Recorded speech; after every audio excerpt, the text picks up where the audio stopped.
এখন নির্বাচনে আমাকে একটা প্রতীক দেওয়া হয়েছে, আপনাদের সামনে আমি আসছি, সেটা হচ্ছে এই ফুটবল। এই ফুটবলটা কিন্তু যখন আমি নেই তখন আমি বিসমিল্লাহ বলে হাত দিয়েছিলাম যে আল্লাহ তাআলা এই ফুটবলটা যেন হয়, মানুষের ভিতরে যেন একটা প্রতিযোগিতার মনোভাব হয়। ফুটবল কিন্তু একটা প্রতিযোগিতার প্রতীক, এটাতে আমরা জিতবো ইনশাআল্লাহ, জিতবো আমরা।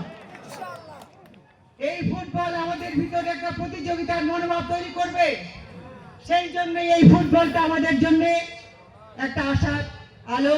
আল্লাহ তাআলা আমাদের সহায়, এটা হচ্ছে একটা প্রতীক আর কিচ্ছু না। এই প্রতীকটা আমাদেরকে আমরা আমরা মাঠে খেলবো ফুটবল, অবশ্যই খেলে আমরা জিতবো, অবশ্যই বিশ্বকাপের মতো আমরা জয় করে আনবো ইনশাআল্লাহ।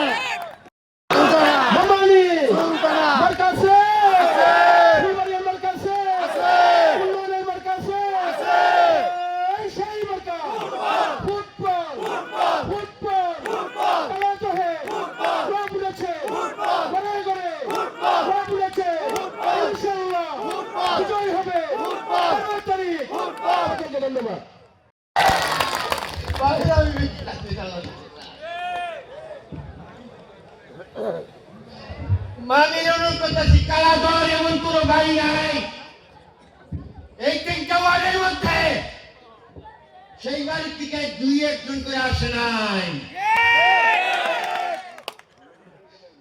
ভাই ভাই বলতেছি ভাই আমার তিতুমিরের পাশে কেন ভাঙ্গু না লাগিও না, ক্ষতি হবে কালাধর,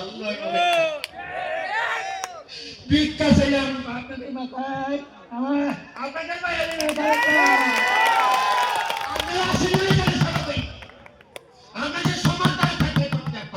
অন্যান্য অঞ্চলে যেসব কাজ আমাদের করার বাকি আছে, আমি বিনীতভাবে আমাদের সম্মানিত প্রার্থী অধ্যক্ষ আক্তার সুলতানাকে অনুরোধ জানাবো যে ত্যাগ এবং তিতিক্ষার মাধ্যমে আমরা মানুষজনের কাছে পৌঁছে গিয়েছি। আশা করব উনি আমাদের এই অঞ্চলের মানুষের কথা মনে রাখবেন এবং উনি যখন সংসদ সদস্য হিসাবে নির্বাচিত হবেন এই অঞ্চলের আপামর জনসাধারণের কথা চিন্তা করে উনি তেমনিভাবে আমার পিতা যেভাবে কাজ এনেছেন সেইভাবে এই অঞ্চলের উন্নয়নের জন্য চেষ্টা করবেন।